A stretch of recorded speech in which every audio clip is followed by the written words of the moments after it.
अभी इस शतरंज के खेल में सफ़ेद राजा अपने राजा के सामने के सिपाही को 2 घर आगे चल के E4 घर में रख देता है। इस E4 घर में इस सिपाही को किसी का समर्थन प्राप्त नहीं है।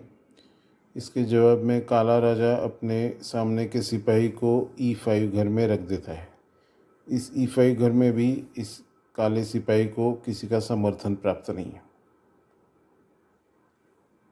अभी इस बगैर समर्थन के काले सिपाही पे हमला करने के लिए G घर में रखा हुआ घोड़ा F3 घर में चला जाता है और इस काले सिपाही पे हमला करता है। अपने काले सिपाही को इस घोड़े के हमले से बचाने के लिए B घर में रखा हुआ घोड़ा बाहर निकलता है और C6 घर में चला जाता है और इस F3 घर में रखे हुए घोड़े के हमले से अपने E5 पॉन को बचाता है।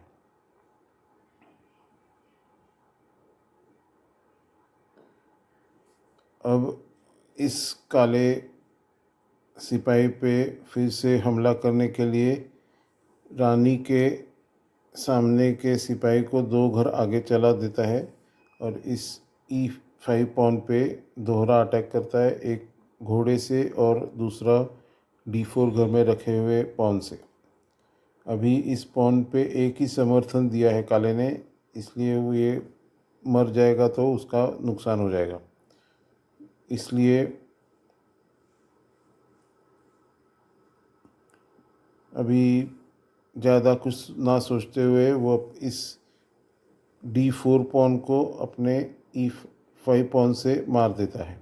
अभी ये काला पॉन फिर से मार के हासिल किया जा सकता है, लेकिन इसकी ज़्यादा फिक्र ना करते हुए सफ़ेद अपने F घर में रखे हुए ऊँट को विकसित करता है C4 घर में रख के और F7 घर में रखे हुए काले सिपाही पे, जो कि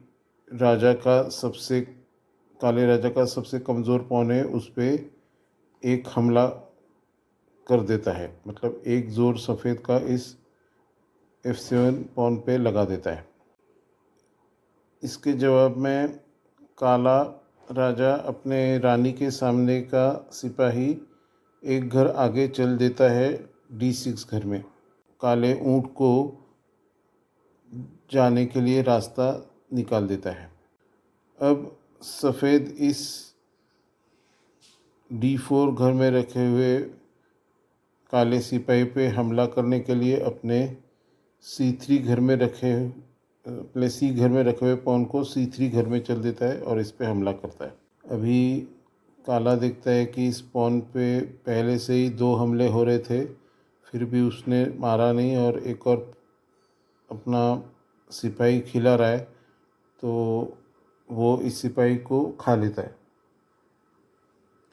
और D4 घर में रखा हुआ काला सिपाही C3 घर में रखे हुए सफ़ेद सिपाही को मार देता है। अभी B घर में रखा हुआ सफ़ेद घोड़ा C3 घर में जाके इस काले सिपाही को मार देता है।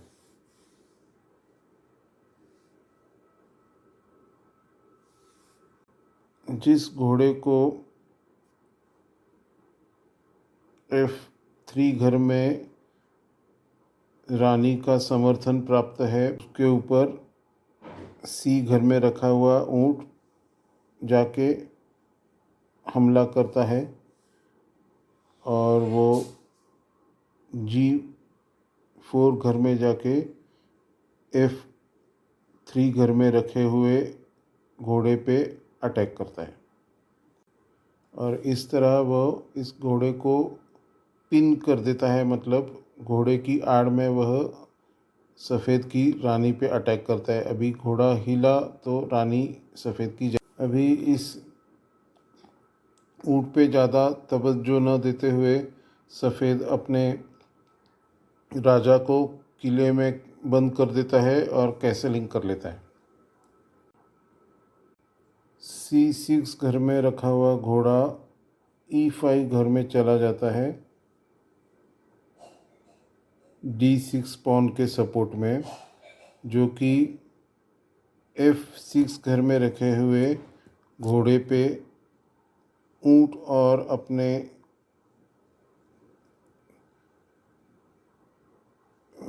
पांचवें घर में रखे हुए ई घर में रखे हुए घोड़े से दोहरा अटैक करता है। ये घोड़ा जो कि G2 पॉन से और रानी से उसको समर्थन प्राप्त है। इसी के साथ यह E5 घर में रखा हुआ घोड़ा C4 घर में रखे हुए ऊंट पे भी हमला करता है, जो कि अनप्रोटेक्टेड है, जिस पे कोई समर्थन जिसको नहीं है C4 घर में ऊंट को, उस पे भी यह काला घोड़ा अटैक करता है। आगे का खेल देख के आप चौंक जाएंगे। अभी आगे के चाल में सफ़ेद अपने रानी का बलिदान दे देता है और F6 घर में रखे हुए घोड़े से E5 घर में रखे हुए काले घोड़े को मार गिराता है।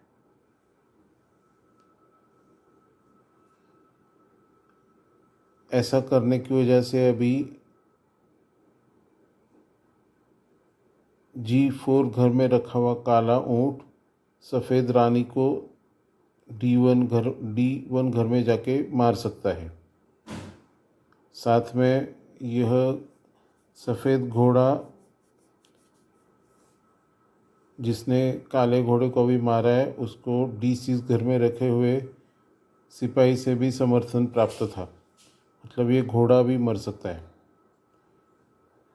मतलब इस चाल की वजह से सफ़ेद के दो नुकसान हो सकते हैं, लेकिन इसकी परवाह किए बगैर वो अपने रानी का बलिदान देता है।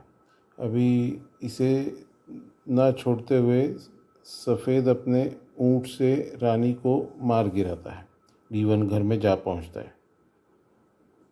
अब सफ़ेद ऊंट जो कि C4 घर में बैठा हुआ है, वो इस मरते हुए E5 घर में जो घोड़ा रखा है, जो कि D6 घर में रखे हुए पॉन से मर रहा है, उस घोड़े के समर्थन में राजा को F7 घर में जाके शह देता है।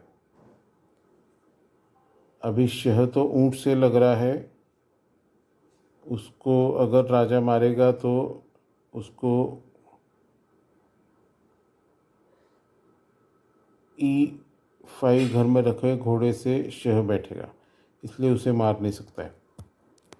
और इस घोड़े को भी नहीं मार सकता क्योंकि पहले राजा को शह बचाना है, इसलिए उसके पास जाने के लिए एक ही जगह है। वो अपने सामने के E7 घर में जाता है और शह से बचने की कोशिश करता है। अभी सफ़ेद अपने C3 घर में रखे हुए घोड़े को D5 घर में ले जाता है और राजा को फिर से शह देता है। हम देख सकते हैं कि अब राजा पे मात हो गई, राजा को जाने के लिए कोई भी जगह नहीं।